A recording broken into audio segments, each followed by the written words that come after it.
La malédiction du Titanic est encore frappée.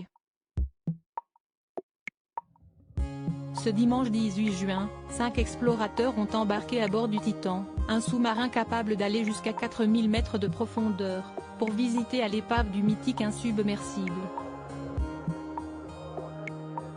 Mais 1h45 après s'être immergé dans l'océan Atlantique, à 600 km des côtes de Terre-Neuve, l'engin a perdu le contact avec la surface.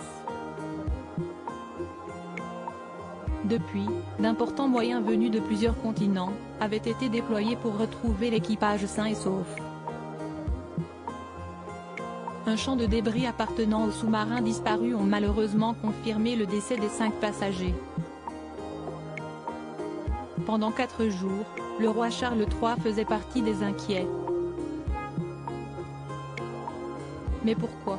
Comme l'a indiqué le Daily Beast ce mardi, le souverain avait demandé à être tenu au courant de l'avancée des recherches car, à bord du Titan, se trouvait notamment Shahzada Dawood, un magnat pakistanais de nationalité britannique qui, depuis longtemps, soutient financièrement le Prince Trust International et le British Asian Trust, 2 organismes fondés par le monarque en 1976 et 2007.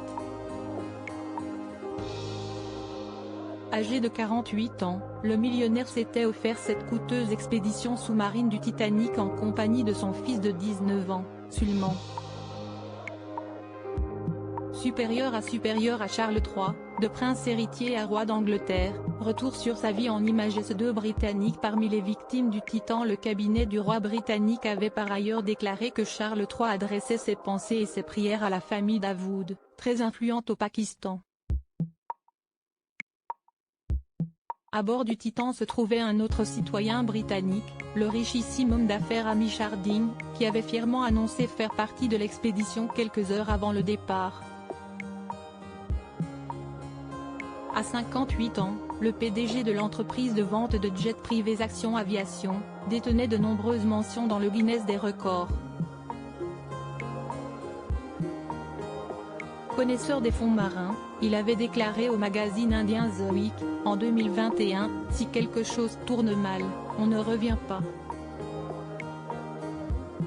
Cet explorateur de l'extrême revenait alors de la fosse des Mariannes, la partie la plus profonde de l'océan connue à ce jour, 11 km sous la surface de l'océan Indien, à bord d'un submersible à 2 places. Les passagers du Titan comptaient également le Français Paul-Henri Narjolet. Ancien sous-marinier de 77 ans, ce passionné d'archéologie maritime était l'un des plus fins connaisseurs de l'épave de Titanic, et avait été le premier à en rapporter des objets à la surface, en 1987. Crédit photo, MirrorPix.